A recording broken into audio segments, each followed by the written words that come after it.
Welcome to the Marc Silber Show, Advancing Your Photography, brought to you by SanDisk.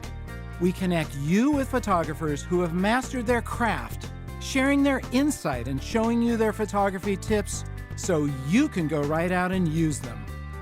We're here on the edge of the San Francisco Bay with our guest Camille Seaman, a breathtaking fine art photographer. Her photographs have been published in Newsweek, Outside, Men's Journal, Camera Arts, PDN, and American Photography. She's also self-published several books. Her stunning photographs have received a host of awards, including a National Geographic Award. Camille, thanks for joining us and letting us come to your studio today. Thank you. Can you tell us about your work and the type of work you really love to do? I think my work has a lot to do with who I am and the whole history of how I am who I am. So it's very much about my life and my ancestry.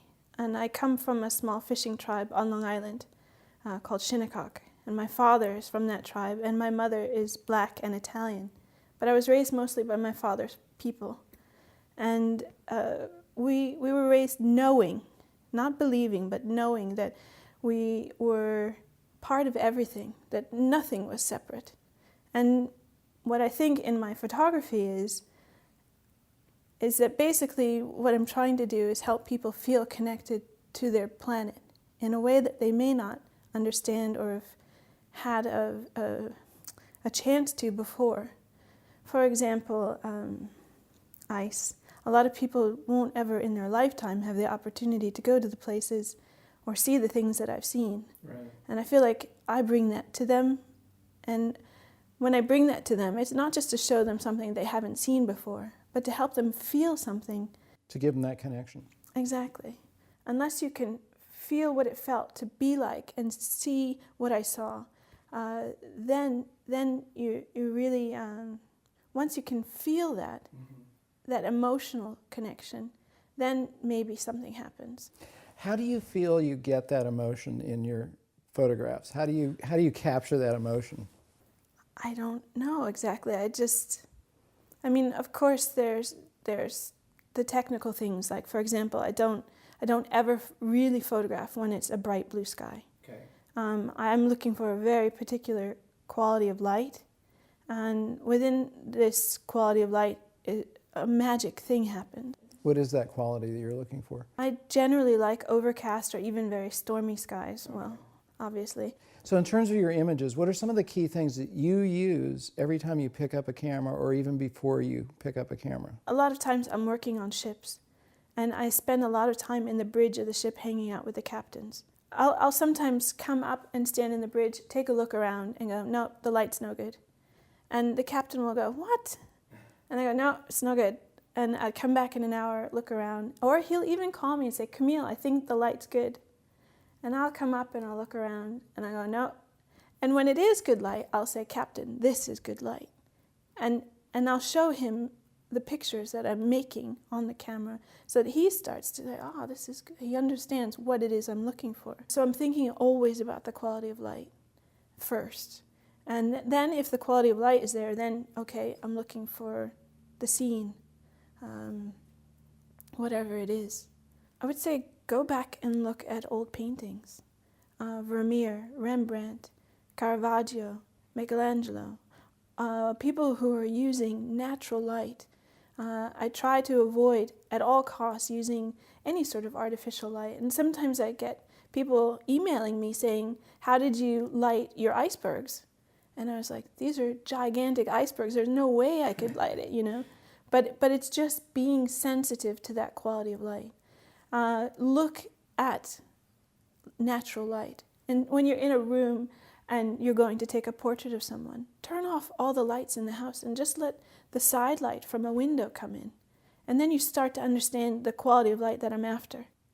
As far as equipment, I have an arsenal of tools. And I like to think of them as tools, just like a carpenter uses hammers and saws and screwdrivers. And those are really important. My camera and my equipment are just like that to me. And different jobs require different tools. So sometimes I still shoot film, but more and more I find I shoot just digital. As far as digital photography, what is the importance of what's under the hood in terms of the card? I have a really good story about that, actually. I was in Antarctica in 2007, and it was very wet, a lot of precipitation, and I was working a lot in very wet weather. And it was so wet that the camera strap on my Canon had slowly started to undo itself, and I wasn't aware of this. And I went to step out of a Zodiac, a black rubber boat, onto the shore with my camera. And just as I stepped over the bow of the Zodiac to step on across a body of water into the shore, the thing came undone and the camera slipped into the 4 feet of water. And I watched it in slow motion. I was like, no.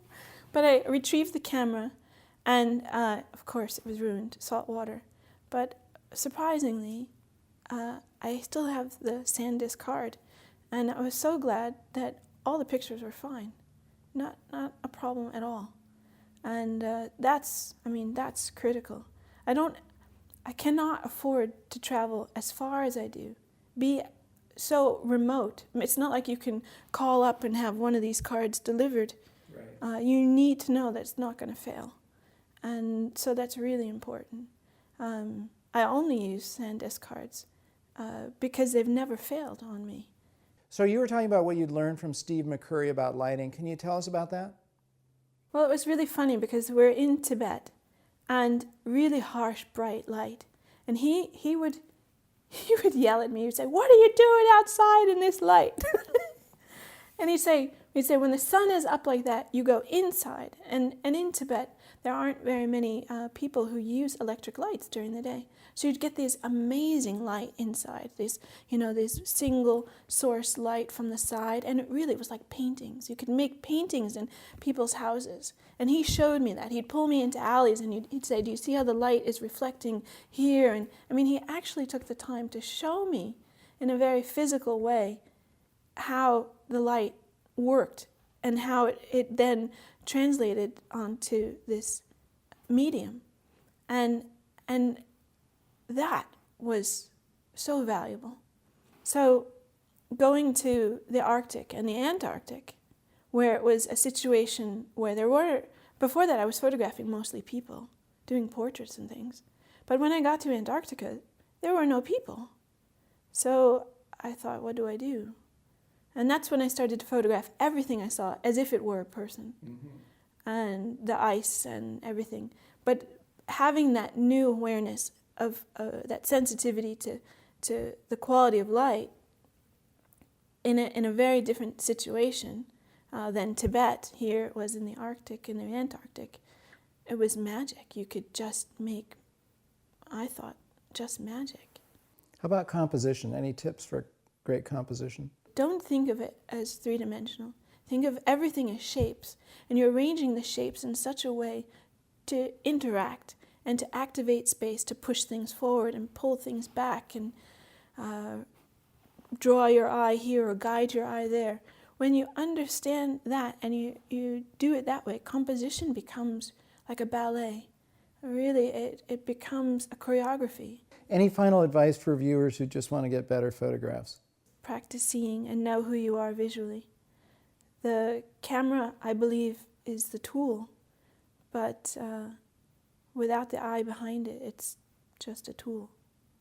Camille, thank you so much for joining us and for giving us an inside look into your world of photography. Thank you. Subscribe to our blog where we'll give you tips, updates, and other cool stuff about the show. Also, check out Camille's site for a closer look at her work. I'd like to thank SanDisk for sponsoring our show. Tune in to our next episode where we get another look at a photographer's world.